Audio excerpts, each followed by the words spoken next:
Hello, नमस्कार, good evening, जय Jagannath. I hope आप सब ठीक होंगे और everything hope it is good and looking good. मैं कुछ related to first BDS dental anatomy के बारे में बात करना चाह रहा था। आई मीन जो कार्विंग जो करते हैं, टूथ कार्विंग जो करते हैं, उसमें आपको ग्राफ डायग्राम बनाना होता है और डायग्राम बनाने के लिए कुछ कुछ टेक्निक्स हमें फॉलो करना चाहिए और उसके लिए हमें कुछ प्रोटोकॉल्स एंड गाइडलाइंस को अगर हम उसको प्रॉपरली एस्टेब्लिश करके उसकी डायग्राम बनाएंगे तो शायद ठीक रहेगा। अब आप ये पूछ सकते हैं कि डायग्राम क्यों बनाएं? क्योंकि हम डेंटिस्ट है और डेंटिस्ट कहता है मेरे पास एक बोर्ड है, आप देख सकते हैं। Dentist means doctor, engineer and artist. तो कहने का मतलब है कि हम डॉक्टर बन गए और साथ में इंजीनियर भी बन गए और आर्टिस्ट भी बन गए। तो ये तीनों को अगर हम मिला रहे तो शायद हमें एक फुल फेस और वेल डिसिप्लिन डेंटिस्ट मिलेगा और उसके लिए हमें थोड़ी बहुत मेहनत करना पड़ेगा और मेहनत करने का जो काम है ना, वो काम मैं आपको बता रहा हूँ क्या करना पड़ेगा और कैसे करना है। और सबसे बड़ी बात है पेशेंस। पेशेंस के बिना डेंटिस्ट में कुछ भी नहीं, नामुमकिन। It is difficult. ओके, सो मैं ये नहीं कह रहा हूँ इम्पॉसिबल है, बिकॉज इम्पॉसिबल खुद कहता है कि आई एम पॉसिबल। ठीक है, तो लेट अस स्टार्ट, शुरुआत करते हैं। Okay, so let us start the dimension of permanent maxillary central incisor, and we have few protocols and guidelines behind this, and measurements behind this is cervico-incisor length of the crown, length of the root, mesiodistal diameter of the crown, mesiodistal diameter of the crown at cervix, labio or buccolingual diameter of crown, labio or buccolingual diameter of crown at cervix, curvature of cervical line mesially, curvature of cervical and distal. Okay, इसका एक कुछ dimension दिया है। ठीक है, तो very simple. Usually मैं क्या करता हूँ, मैं ये डायमेंशन जो दिया हुआ है ना, जैसे फॉर एग्जांपल 10.5 दिया हुआ है ना, तो 10.5 इंटू 3 करता हूँ। 1:3 रेशियो में मैं ग्राफिकली उसको रिप्रेजेंट करता हूँ। ओके, तो जो भी डायमेंशन दिया हुआ है ना, वो सारे डायमेंशन को इंटू 3 करके आप पहले एक जगह पे लिख लीजिए। ठीक है, फिर आपको क्या करना है,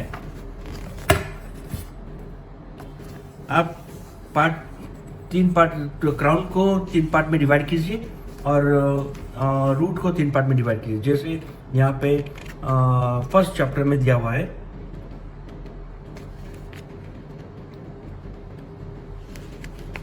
देखिए इस चैप्टर में दिया हुआ है division into thirds, line angles and point angles. Okay, line angles and point angles हम बाद में बात करेंगे, but let us go to division into thirds. यहाँ पे आप देख सकते हैं इंटीरियर में क्राउन और रूट, और इस पार्ट में क्राउन को 3 पार्ट में डिवाइड किया गया है, डिस्टल, मिडिल, मेजियल। वैसे ही रूट में डिवाइड किया गया है सर्वाइकल, मिडिल एंड एपेकल। ये जैसा ही दिया हुआ है ना, वैसे ही डायग्राम को आपको रिप्रेजेंट करना है, डायग्राम में आपको रिप्रेजेंट करना है ताकि आपका डायग्राम प्रॉपरली बने। ओके, तो पहले हम क्या करेंगे, we measure the tooth cervico inside the length of the crown is 10.5 mm। Okay, in mm दिया हुआ है। ठीक है, तो उसको इंटू 3 किया तो 31.5 mm हुआ। ठीक है, वैसे ही आपका सब सारे डायमेंशन को इंटू 3 करना है, करके उसके मेजरमेंट लिख लेना है। ठीक है, फिर आप 31.5 को हम मेजर करेंगे यहाँ पे ग्राफ में। ओके, ग्राफ में ये हुआ 10। ओके, 10 और ये 10। ओके, तो हम क्या करेंगे, यहाँ से शुरू करेंगे, यहाँ पे मेजर करेंगे 1 2 3, तो 31.5। ओके, तो 31 तक रख के क्या करेंगे, एक मार्क कर देंगे। ठीक है, यहाँ से यहाँ तक हुआ 31.5। ठीक है,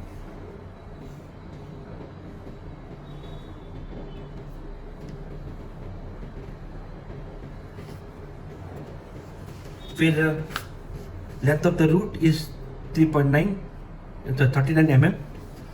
उसको मेजर करके हमें 1 2 3 9।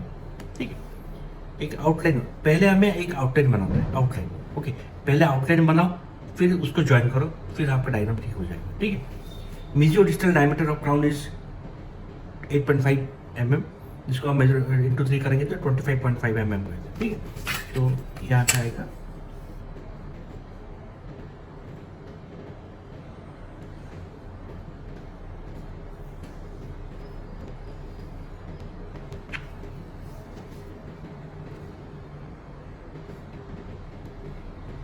Okay, now cervix is 7 mm into 3 हो गया 21. ठीक है, ये दोनों के बीच में यहाँ ये हो गया इंसाइजर लेवल पे, ये हो गया सर्वाइकल लेवल पे.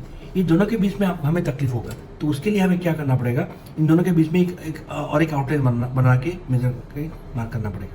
ठीक है, और इसके बाद हम क्या करेंगे, ये आउटलाइन को मिलाएंगे, एक रफ आउटलाइन. ठीक है, बाद में परमानेंट करेंगे उसको फेयर करेंगे. ठीक है, चाहो तो आप स्केल भी यूज़ कर सकते हो. और उसके बाद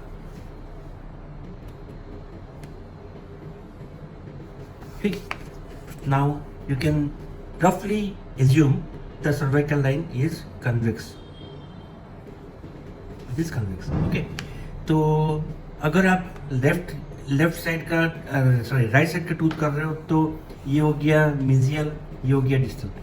अगर राइट साइड का है तो ये मिजियल और ये डिस्टल. ओके, तो आप जानते हैं कि mesio incisal line angle, I mean mesial incisal line angle is more sharper than distal incisal line angle. Okay, तो यहाँ पे क्या होगा, ये हल्का सा कर्व होगा.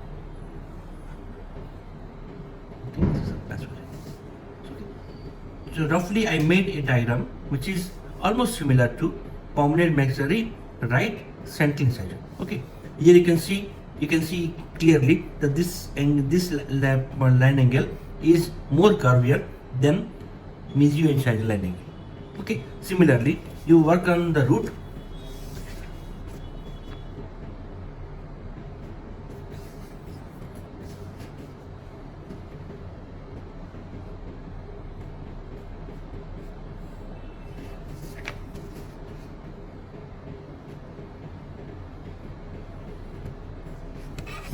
सो मेरा कहने का मतलब ये है कि रूट जैसा ये पूरा पॉइंटेड है, बेसिक पॉइंटेड नहीं रखना, इसको कुछ शेप में लेकर करना है. ठीक है,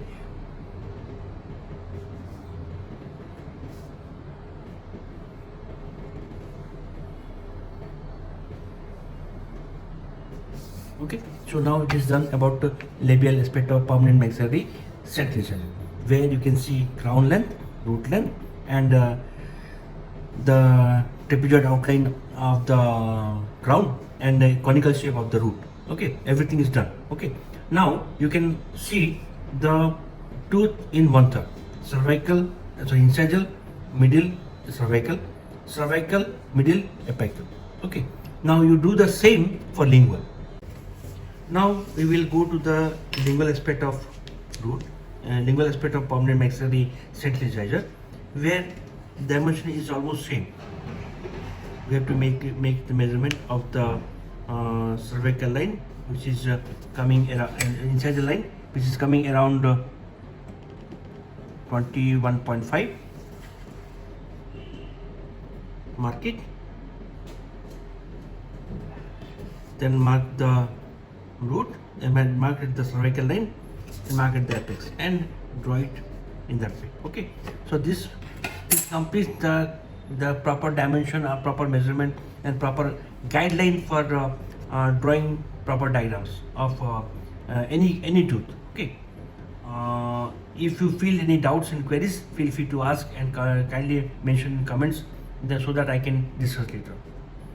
Don't forget to subscribe and like my channel. Thank you.